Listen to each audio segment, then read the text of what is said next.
Tell me, first of all, what you did over in Europe, the first things you can remember over in Europe. Right. First things I remember, you used to wake in, I didn't wake, but I was in the house, and we had a little, was it working? And my parents used to buy from a baron, they had the,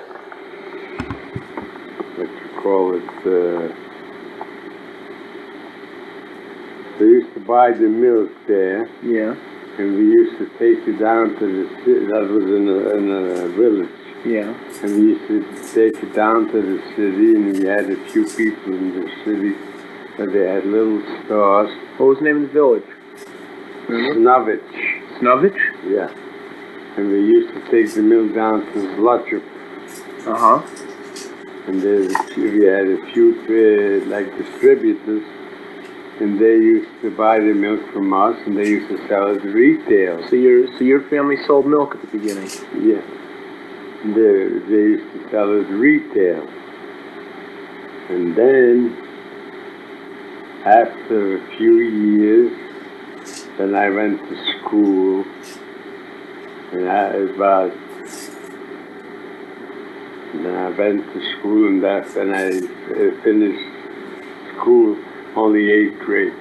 Polish. We used to learn Polish. Everything in Polish? And Russian. Was it a Jewish school, Pa? No, like here. It was like a public school. Public school. So after we finished, I finished school, one of my brothers worked in a brewery, in a bottling plant. They used to bottle beer there. So I used to come there every often, and used to hang around there. Then, when my brother went for a physical to the army, he was 20 years old, and he passed. Which brother was this? Sender, and he passed. So that was before the Passover holidays, so we used to call it. And then when they passed, they used to give him like 5 months to take care of their affairs, and before the holidays, like September, they had to go into the army. Uh-huh. So then he went away to the army, the post, but where he worked in the brewery was empty. He was like a foreman. Yeah. So when he went away, so I came up to his boss, and I says to him, "How's chances to give me the job?" The boss says to me, "You? How can you take care of 30, 40 people? How old were you? I was 15. How can you take care of 30, 40 people and be the boss? And they should listen to you." So I says to him, "Well, I don't want no pay. That's all you got to do is try me for a couple of weeks. If you're satisfied, okay. And if you aren't satisfied with me, it's okay too. You don't have to pay me." So he says, "Okay, come to work." So I came in, and it was like I remember like today. That was on a Monday morning. And he says, here's the key, and you go ahead and open up. And around 7 o'clock, the people are going to come to work. So I went in, I looked around and everything. Then when they came to work, so we had to get from the main cooler, we had to get a big keg of beer, like 200 quarts. Uh-huh. And then we used to take it, so we took it where the bottling supply was, and we tapped it, and we had machinery, and we had to take those, from the keg of beer, we had to put it in bottles. Uh-huh. So after we put it in bottles, we had to pasteurize it. How'd you do that? We had a big place where we used to pasteurize. There was water, and the water we used to boil. And we used to put those bottles in that big Bin, like a room with. And there was a big place that you pour. The water was there all the time, and we put those bottles in that water. So because if you didn't pasteurize it, then the beer used to go sour. Sure. But if you pasteurize it, then it could last it a long time. So that's how we used to do. So he kept you on after the 2 weeks, huh? So yeah, then when I passed, I didn't say nothing to the help and nothing. So after the 2 weeks, he says, well, you can have the job. So I had the job, then I become already boss. But when I came there, the help, whenever we used to bottle the beer, they used to take beer and drink while they were working and all that stuff. So one day I came in, the next day I came in, I says to the help, it's new rules in this place. They say, what new rules are they? I says, while we're working, nobody's going to drink any beer. But if we finish, everyone's going to get 2 bottles of beer. Oh no, we used to do that like that. And this, I says, but it used to be, it's gone. I says, it's new rules now. If you want it, whoever doesn't want it, that's all they got to do is put the coat on and go home. These were older guys, though, you said this. Yeah, sure. And you were just a little guy. I was just a little guy. And they listened to you? That's what I told them. If you don't want it, that's the new rules. Did anybody try to beat you up or anything? Of the boss. No beating up. I says, that's the rule of the house from the boss. If you want it, okay, and if you don't want it, you just put your coat on and leave. And leave. So one wise guy says, oh no, I'm going to drink beer, I'm going to work here. I says, no. I says, you can't go next to that machine and start bottling beer if you don't want to obey the rules. What do you want me to do?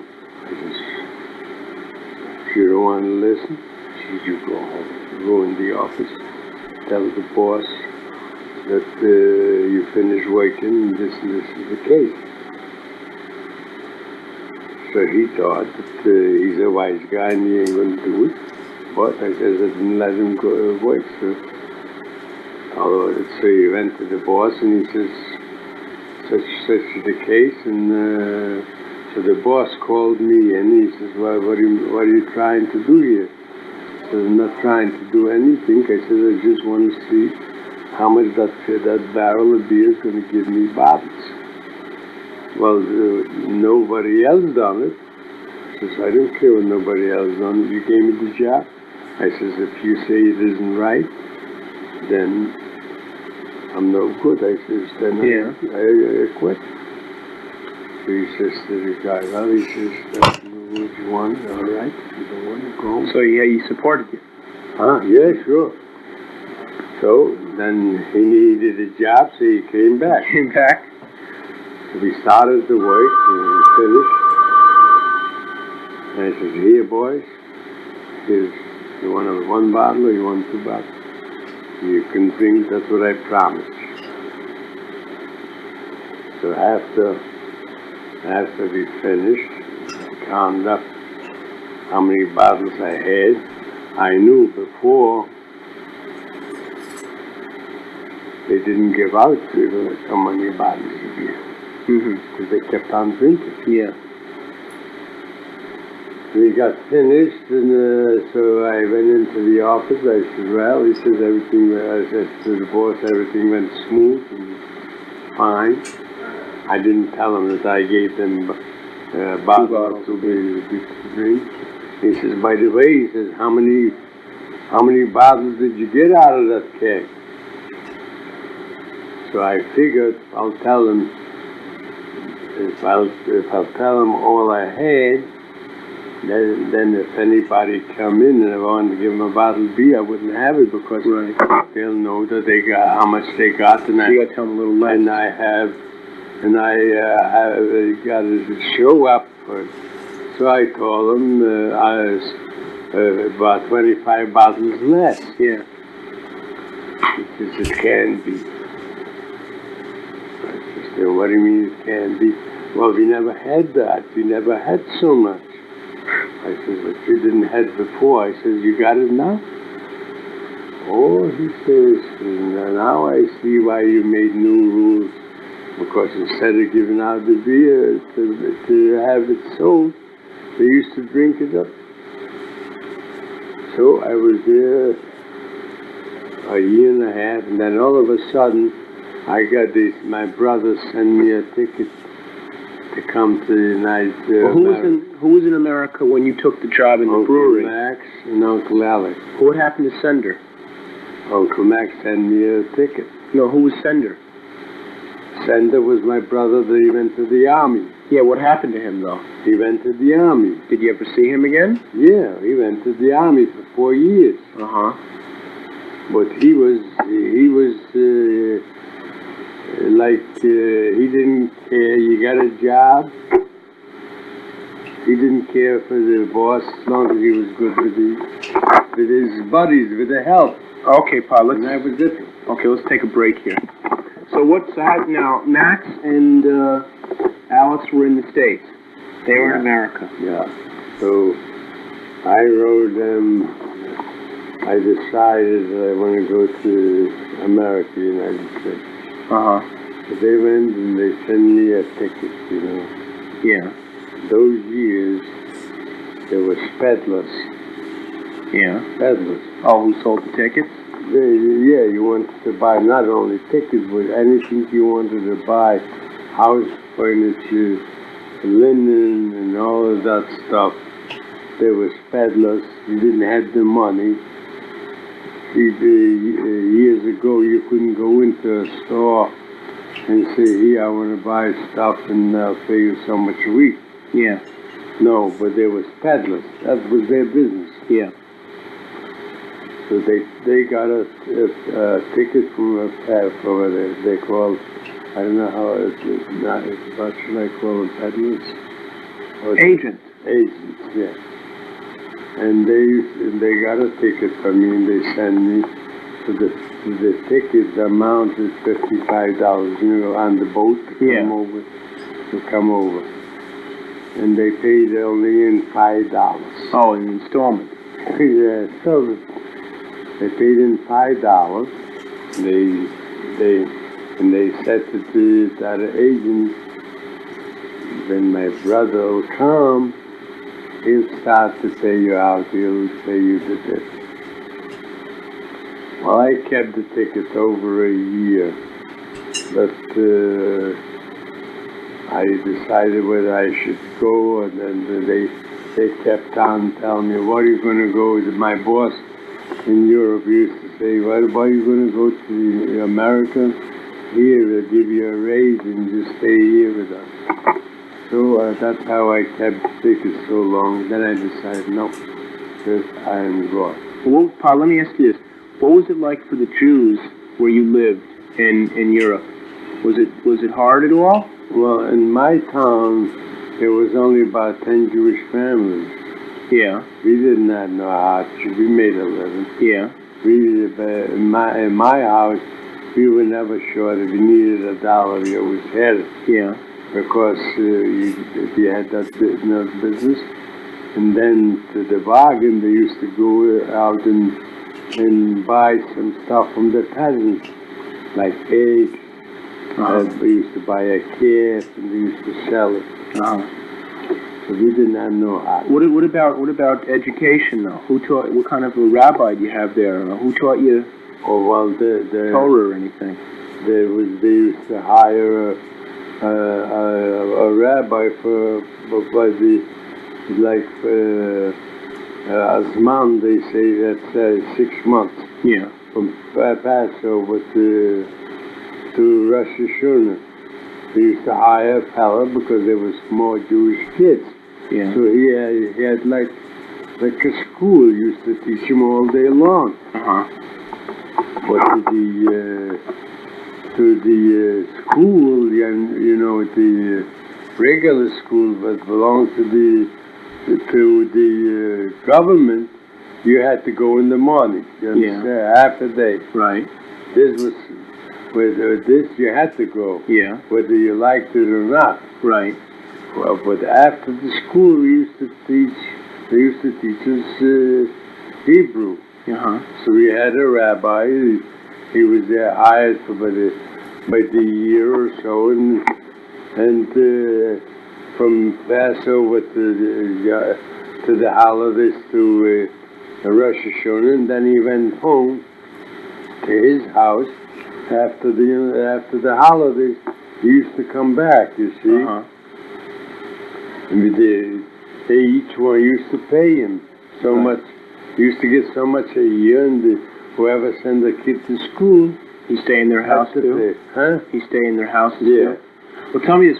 In your family, did you speak Yiddish at home, or Polish, or Russian? We spoke Polish, and we still most of it Polish, and I mean Chachol, not real Russian.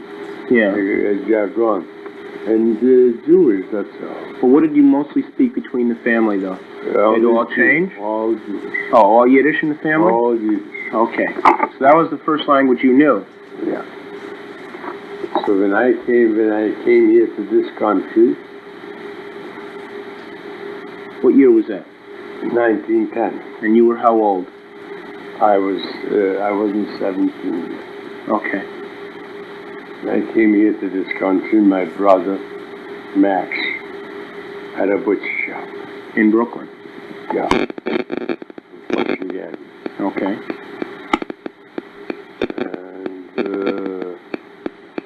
And he said, "Well, what are you going to do? You want to learn to be a butcher? I'll give you a job." So I figured I didn't get no trade no nothing, because I couldn't get in to the brewers here. You had to be a German. Yeah? Otherwise, a Jewish card they didn't take it. So I didn't have no choice. So I had to go ahead and take the job as a butcher. So I got the job as a butcher, and I got $6 a month and board. Right. Did you live in the butcher shop? Yeah. Okay.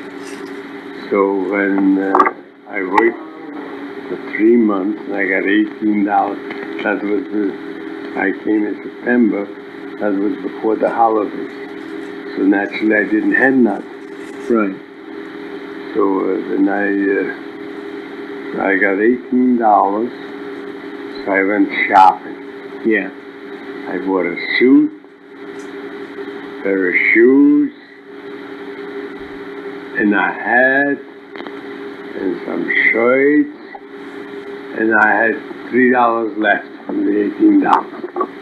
All that stuff I bought. So It was good stuff you bought. yeah, sure. I used to Tom McCann shoes those years, and I think it was 98 cents. Uh-huh. Good pair of shoes. Right. So then I was just already had everything, and so I started working. And I worked at the butcher shop. Let's see, when did Sender come to this country? He came in 1914.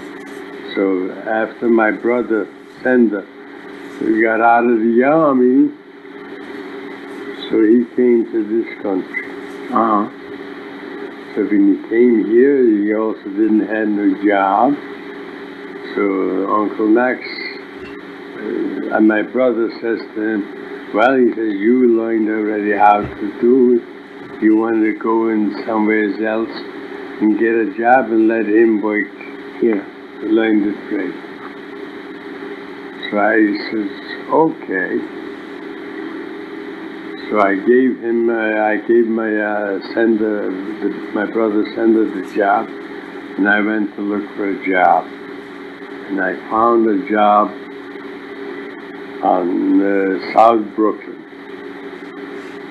4th Avenue and 20th Street. The fellow was a reverend, and he didn't work in the store, so when I got the job over there,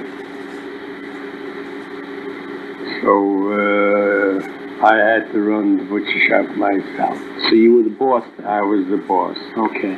And I got $10 a week. $10 a week?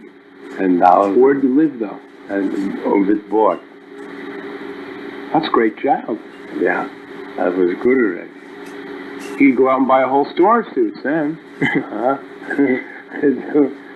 So I got the job, but I had to get up 4 o'clock in the morning because over there you had about 50, 60 orders to make, and then you had to take the push cart and deliver it. Now wait a sec, were you the shochet too? No. Oh, okay. I wasn't sure. And I had to deliver that because everybody had, if you bought a pound of meat, some people needed it for lunch. So you had a push cart. So I knew that about 7:30 in the morning, I had to be out already on the road to start delivering that stuff. Did you leave anybody in the store? No, he hardly had any customers in the store. Yeah. Everything was delivered. So I used to be. It took me about two and a half hours, and I used to distribute all that, and I used to come back. And then about 11 o'clock, 11:30, we had a few customers that they knew, so they came to buy to the store. But I used to get finished about 2 o'clock.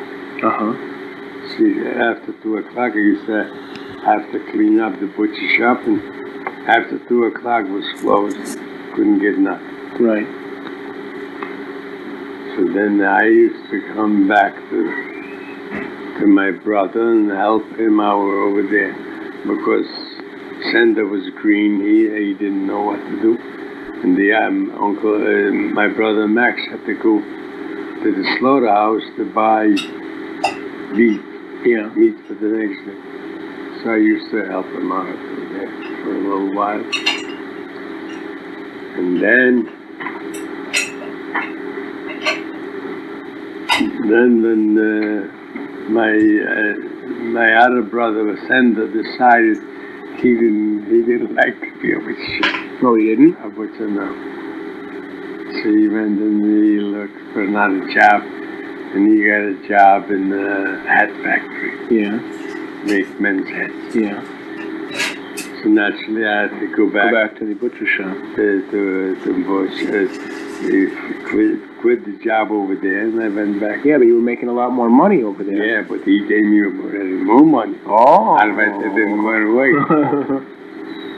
So I used to go out. So I came back to him, and that was in Flushing Avenue. And then my brother Max decided that he'll leave me in this butcher shop, and he'll go and look somewhere else and open up another butcher shop.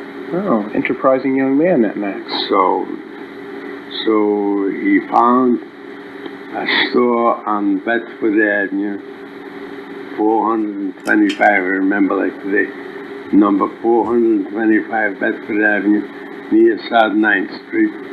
And he says to me, Gitalia, I'm going to leave you here, and I'm going to open up a butcher shop over there. Yeah.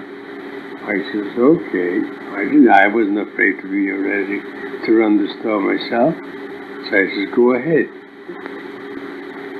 But he says, afterwards, but now it takes time, he says, to try in a business. Yeah.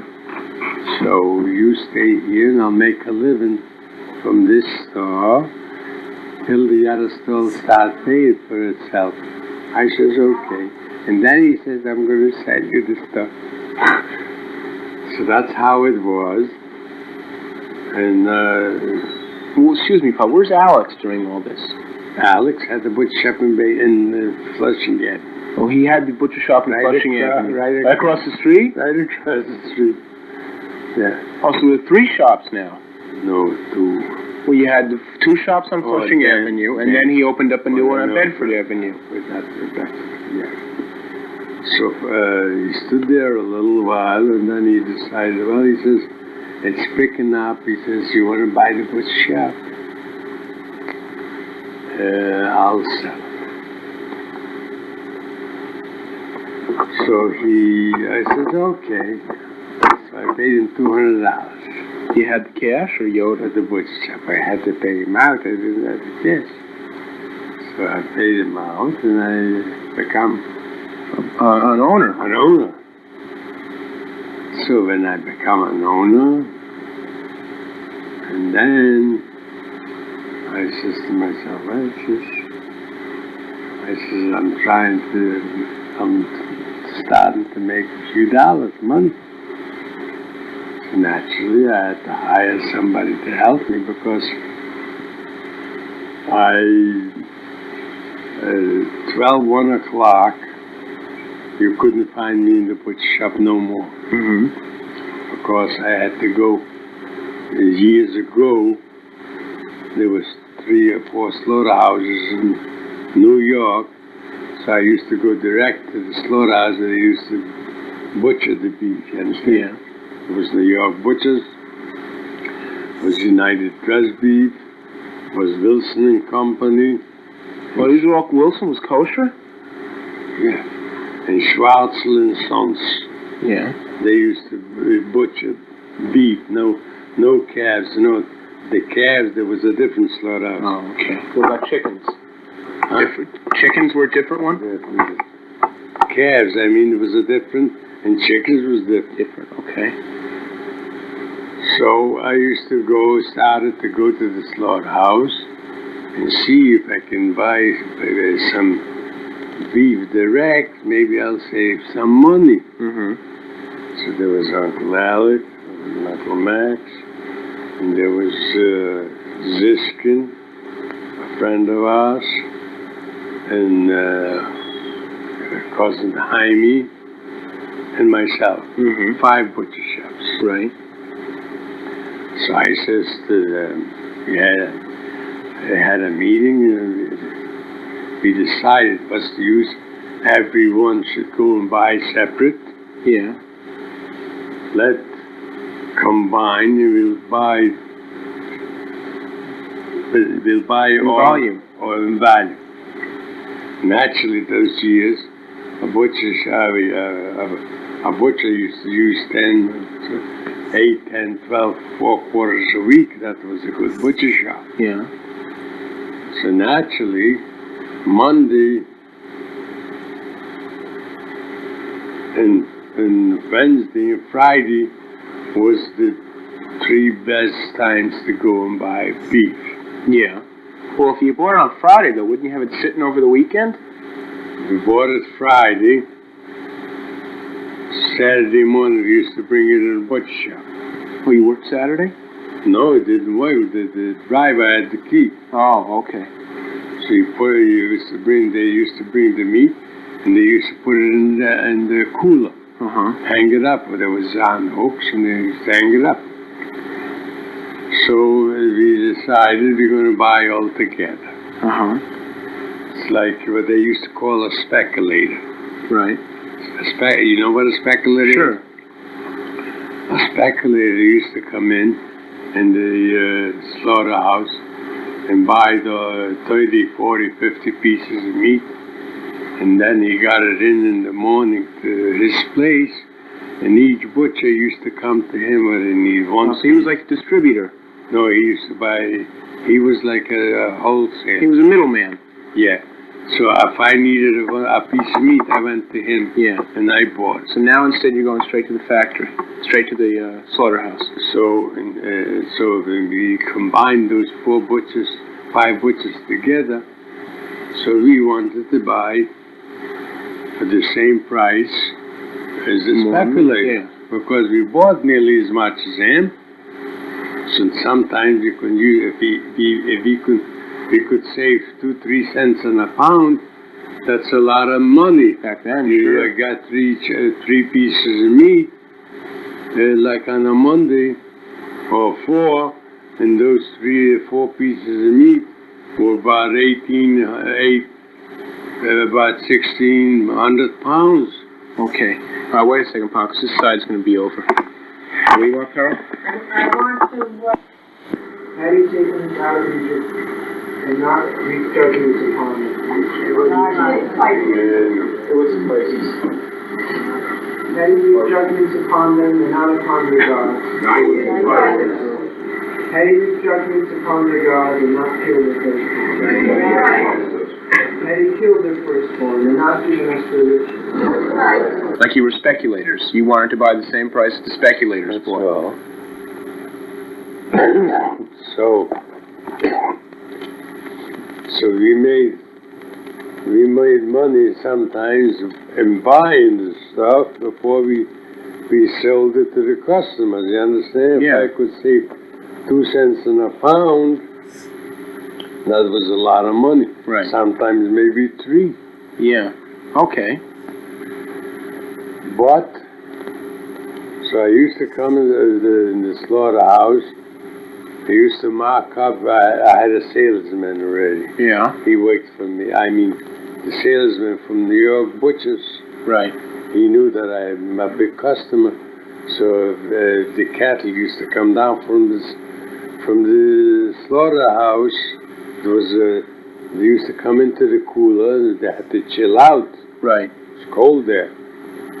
So if he saw that this is a good bunch of beef, so he used to put my tickets on. Really?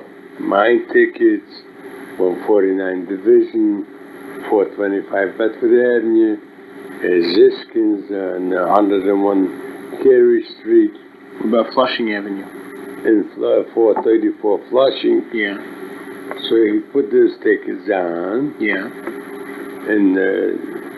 And I used to come there around 1 o'clock. Yeah. Get away before. So I came and I looked at the beef. And the ones I didn't want, I didn't like, used to take my tickets off. Yeah. Sell to somebody else. Right. And I used to try to get different.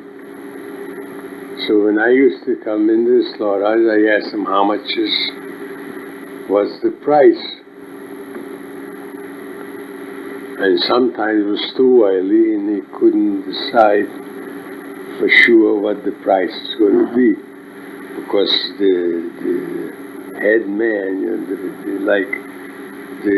not the salesman, they used to call him Dick Myers. He was next to the boss, what do you call him? The assistant manager. The manager himself. The foreman.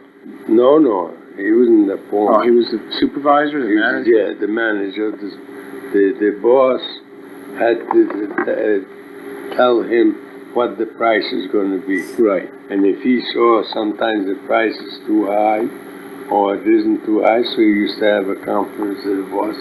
He says, this is the case. If I can't get so much, I see the other slaughterhouse will sell it a little cheaper. Right.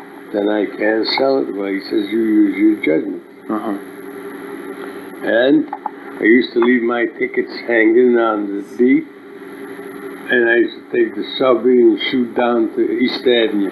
Right. Where today is the United Nations down there. That's where the slaughterhouses were. Yeah. 41st Street and 1st Avenue, 42nd Street. Right. So I used to go down there, and I used to pick up some meat over there. And I asked, how much is it? They used to tell me, if the price was the same thing as New York butchers, I didn't bargain with him, and I says, well, I'm sorry, you're too high, and You go to New York butchers. I went back. But if the price was different, so I used to go with the telephone. I used to call up New York butchers, and I used to see his name is George, the salesman. I remember like today. I says, George, I says, you're too high. I says, I can't buy the stuff from you. He says, why? What's the matter? I says, you bought 2.5 cents on a pound. Oh, this and that. He says, all right, I'll save you 2 cents. So you bargain with everybody. So I bought over there because I liked the beef better in New York butchers than I liked in United. Right. So I says to the United guy, I says, I'm sorry, I says, can't buy it today. But because I wasn't afraid that I'll come next tomorrow, he wouldn't sell me. Because they were looking for me, I didn't look for them. So what year are we talking about now, Pa? That was 1912. 1912? No, it couldn't be that. 13. Because you're saying the sender came over in 14. Now, wait a minute. He came in 13. Okay. It was around 1913. Okay. Now tell me this, Pa. So, well, how long did you have the butcher shop for? I had the butcher shop in Flushing Avenue for 2.5 years. And then what? Or 3 years. Yeah. And then I went and opened up a butcher shop. I sold it to your uncle, the sender. He knew the trade. He says, all right. All right. He says, hey, I don't like to work in a factory. I'll buy it. And I sold it to him for the same amount of money that I paid. Bought it for. And I went to Schenectady Avenue and opened up a butcher shop myself. Yeah. But there was a big, apartment houses. Yeah. And they were supposed to build a lot more apartment houses in the same block where I opened the butcher shop. So you figure you have people there. And I figured there was good client, good customers, young people. Now, was this all Jews who came into your shop? Yeah. Okay. There was 90% of Brooklyn was Jewish. Okay. So I went and opened up a butcher shop over there, and all of a sudden, they started to talk about the war. Yeah. And they stopped building anymore. Yeah. When they stopped building, I figured that a few hundred people will move in more, so then they'll have a good shop. Yeah. So when they stopped building, then I was out, and my business, my butcher shop was no good. So what'd you do? I closed it up. And then? And then there was a butcher shop in the 149 Division Avenue for sale. So I says to my brother, I says, here I don't make a living. I'm going to try and see if I can buy that butcher shop over there. Yeah. In Division Avenue. I went to look with it, the butcher shop. I came there, and it was big beards. Yeah. One of those pious Jews, very from. Yeah. I took him and said, what the hell am I going to buy here? I was what the hell was I, 23, 22 years old? And I looked like a kid of 18. Yeah. I'll buy it. I says, I thought to myself, I'll lose the whole trade because these women, what they buy from him, ain't going to buy for me. Right. So what'd you do? So, starts with the only thing that I started to figure maybe. So I had a friend of mine who was a rabbi, Rabbi Goodblood. And I called him up and I says, this is the case. How can I wake it? Well, he says, if you think you can handle it, I'll help you. I'll come and I'll say that I'll stay with you a few days and I'll explain it to the customers that such and such is the case, you know your business, and there wouldn't be no change then for Mr. Fried. His name was Mr. Fried. Yeah. So I bought the butcher shop, but he says on one condition. He says I gotta try. He says, all right, I know you, but I gotta try whether you know the business or not. So if I know how to, there's certain veins in the beef that you gotta take out before you can sell it out. You don't, what they call it, traber. You gotta take those certain veins out. Otherwise, otherwise you sell and trade for meat. Right. So he gave me a tongue for my calf. This was the hardest job to do. The tongue from the calf? To take those little veins out. Yeah. Because it's small, and the veins are like you take cotton. Yeah. So thin. Yeah. Well, I says, what the hell, I gotta try. I bought a butcher shop, I says, I gotta try. So I got the tongue, and he didn't look at me. He was in the butcher shop, and when I got finished, I says, here, Rabbi Goodluck, here it is. And look it over, if it's all right, or it isn't all right. So he took the little tongue, and he examined it, and he says, it's perfect. It's great. So he said, it's okay, you can buy the butcher shop. So I bought the butcher shop, and I don't remember whether he was here a few days or not, but I had my 30% of my customers used to wear shekels, Oh, was that religious, huh? So religious. So he was standing, he says to the customers, he says, you can depend on this boy, he knows his business, and he says he's just as good as Mr. Fried, and you don't have to be afraid to buy me because so he gave me a sign, you understand? Mm-hmm. So he approved you? He gave me a sign for the window. Oh, that said that he approves. He approves, and he comes in. He used to come every week and to examine and all that stuff. Naturally, they saw the sign of the rabbi, so it must be good. So I didn't lose any customers, and I bought the butcher shop, and I was making good business. All right, Pa, tell me this now. We don't have a lot. We got to go into some of the things.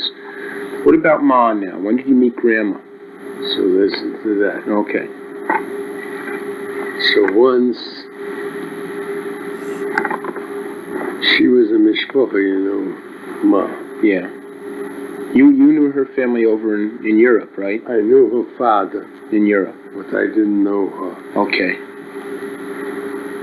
So she came with her cousin. Yeah. His name was also Chaim Yosef. Yeah. Somebody will get it. She came with her cousin, Chaim Yosef. She came in 1913. Uh-huh. And she came to Newark. Yeah.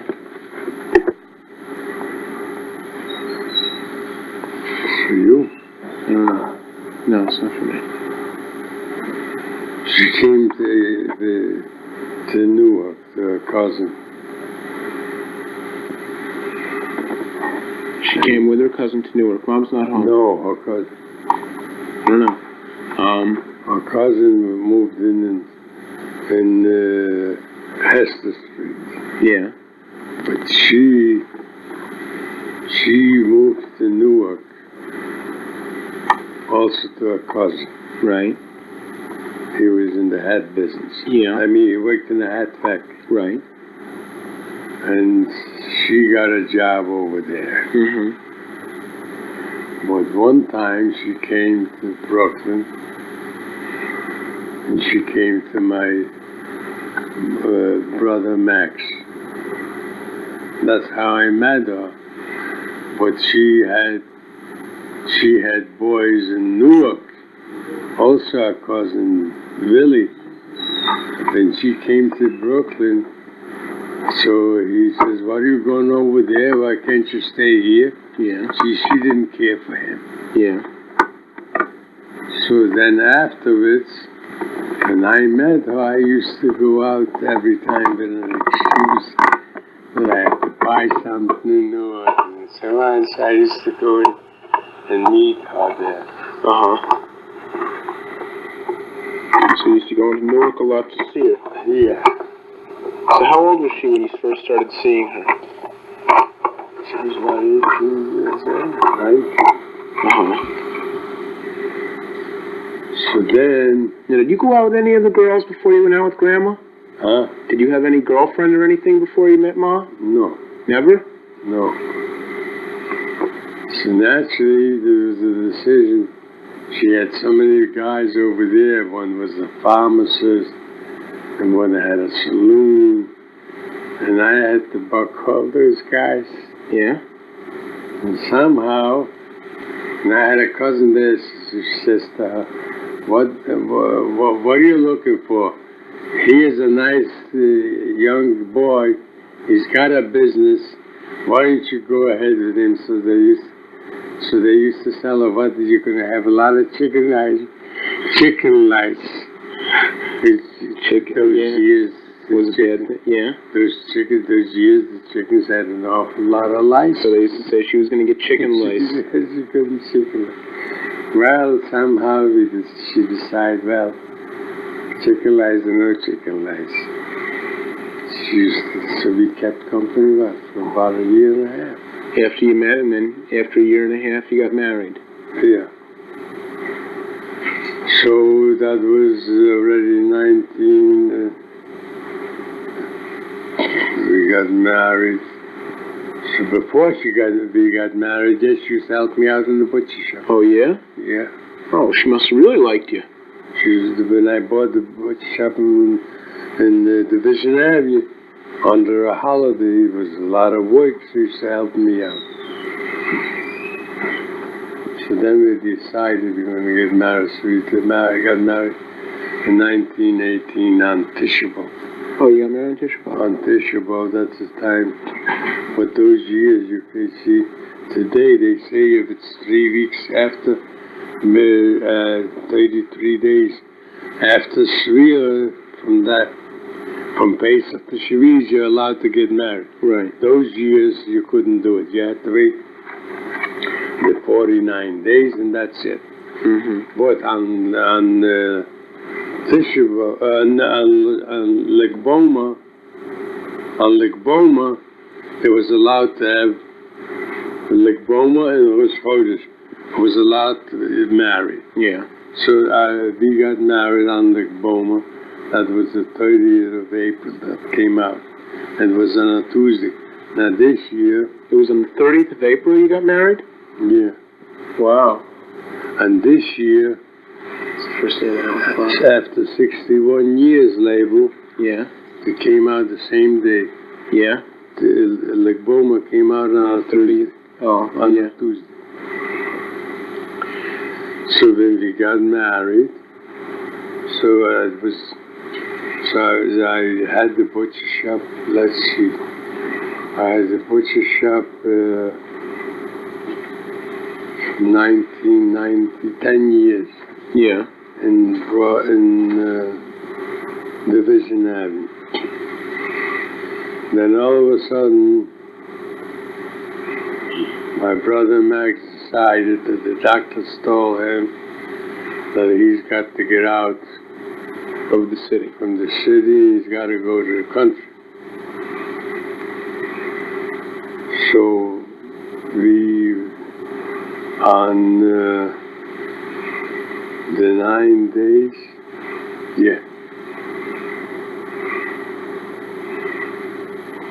on the 9 days.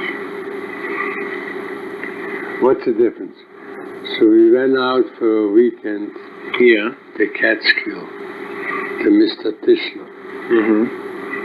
He had a farm. Yeah.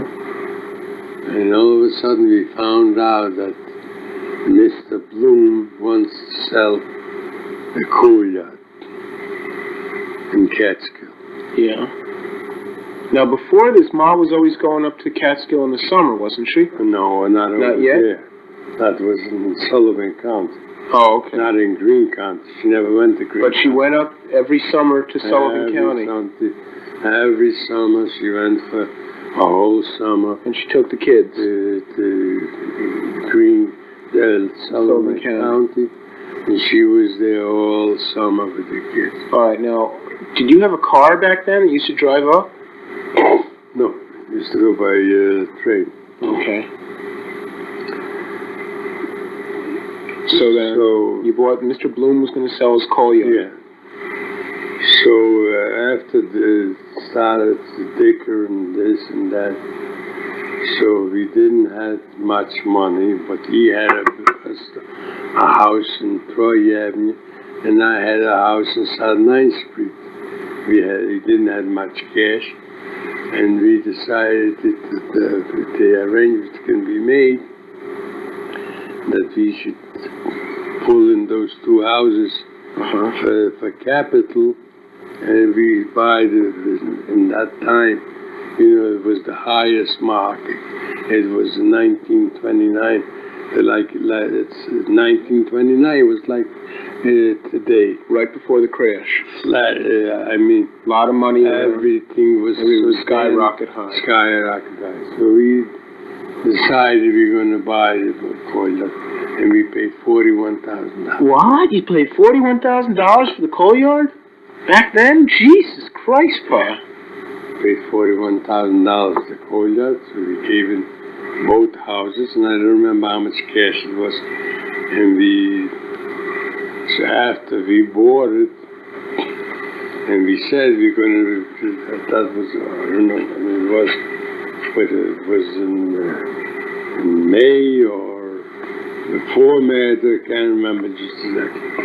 And we're going to move out. That Uncle Max was going to move out. So you and Max bought the coal yard? Yeah, Okay. partners.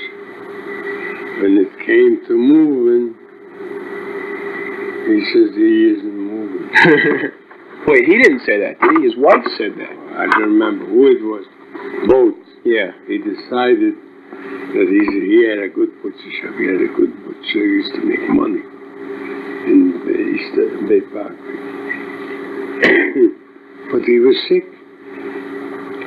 So he decided he isn't moving. I gave in my house. I was empty. Didn't have no more money. So it was it came to a standpoint that he had to drop everything. We bought it, and had to lose everything there and nothing more. So I says, Sadie, I says, we gotta move. She says, well, what am I going to do there with small kids? Well, what do you, in a country I was never there. I don't want to move. I says, well, he says, then we got to lose everything. So we made up that one has got to move, and I was the one that had to move. So on July the 15th, 1929, I moved out there. And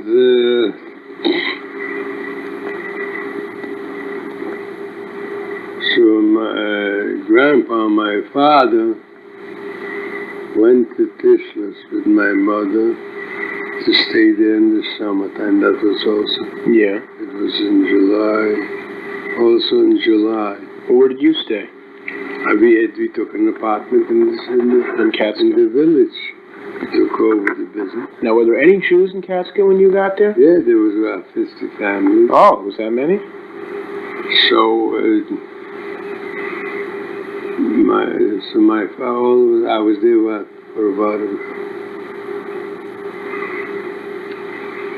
let's see, he moved out in August, in July. In August, my father got sick. August of 29. Got sick. And what was the trouble? He couldn't move his bowels. Mm-hmm. One of the intestines got twisted. Yeah. Those years, they couldn't do the operations. So the fellow we lived, he got the apartment, the Jewish fellow Kolnick. He says, so we wanted to call the doctor, so he was in the movies. We went to the movies. He says, I'm not coming out for nobody. He says, I gotta see the show. The doctor was in the movie and he wouldn't come out. And he wouldn't come out. So Mr. Kolnick says, well, he says, I got a car. Let's pick up and let's go. I'll take you down to Brooklyn.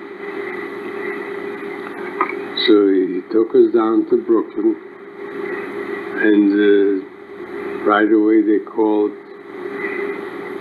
Dr. I remember like the Dr. Riegel.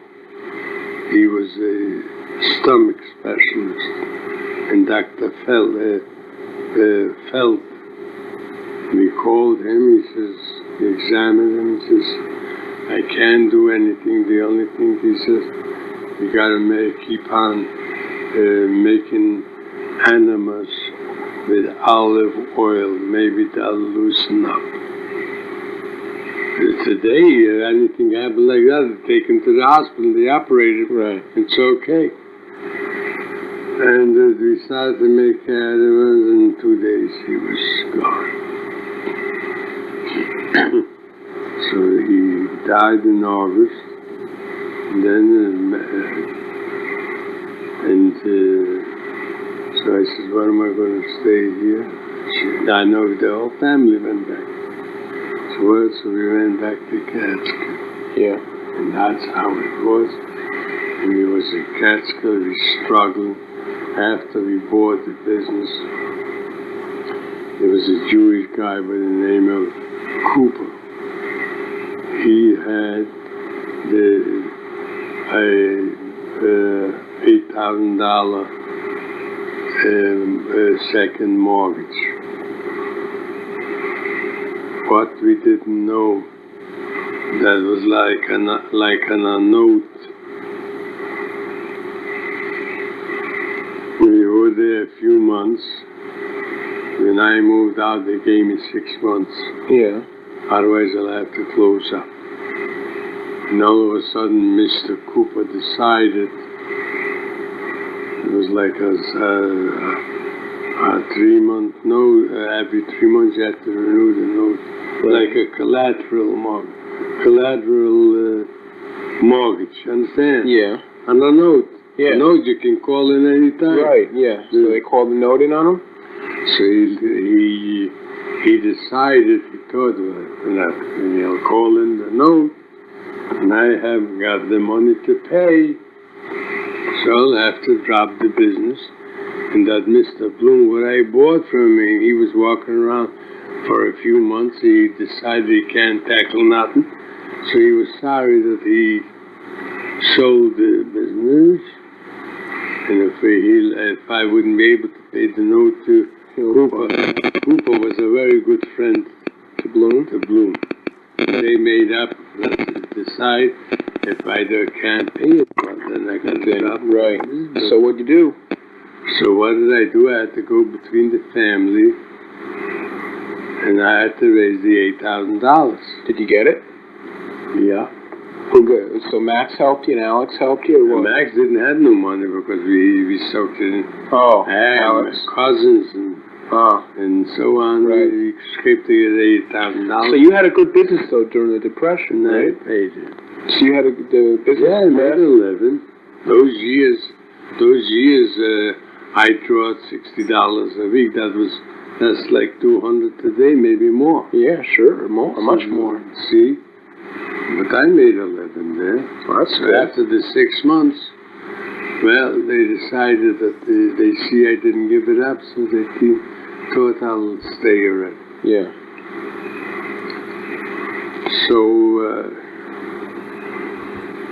then I had the coal yard from 1929 to 1946. Ooh, right through the war, huh?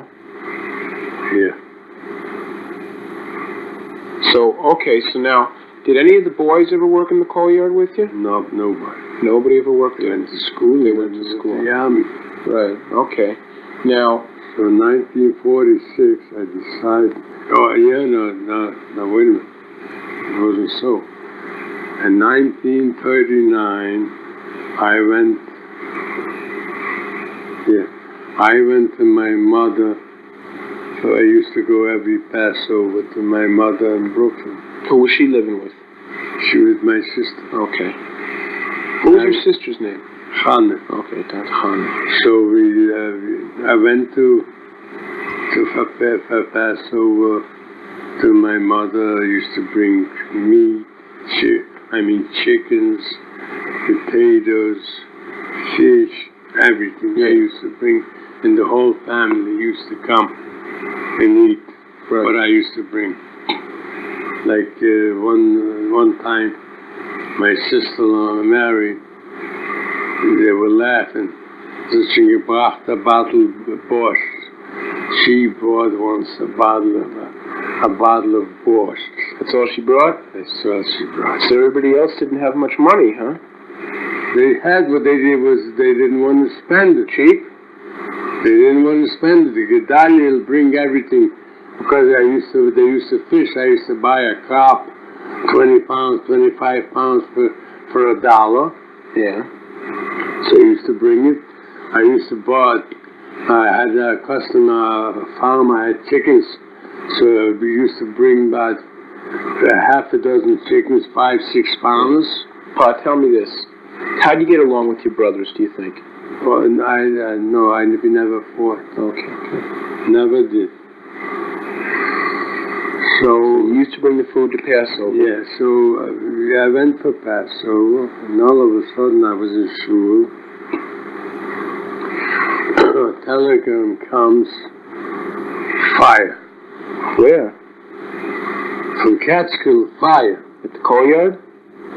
Didn't say nothing. Fire. So I didn't know where the fire was, whether it was in the house where I lived, or whether it was in the courtyard. So I called up. I couldn't call because the telephone was disconnected in the yard. Somehow I got a hold of the guy when he worked there, and I says, Alec, what happened?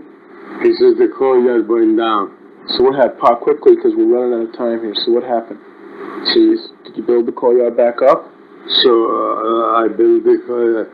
So I built the courtyard up. Yeah. And in 46 I sold it. Okay, good. You ain't got no more. He said. Well, we don't got a whole lot more. So we got through. Well, that's the word. Then I got a job. Doing what? Then I went to Uncle Alec to Brooklyn for about 6 months and helped him out work and make a living. Then I went to work for Oren in a furniture store. Yeah. Furniture. Then I was there for a little while, and then from the furniture store, Mr. Gleischer says... The bakery? No, Mr. Gleischer says to me, he says, you want a job? I says, what is the job? He says, to be like a foreman in a blouse factory. Yeah. So I decided when I have to lug over their furniture, I'll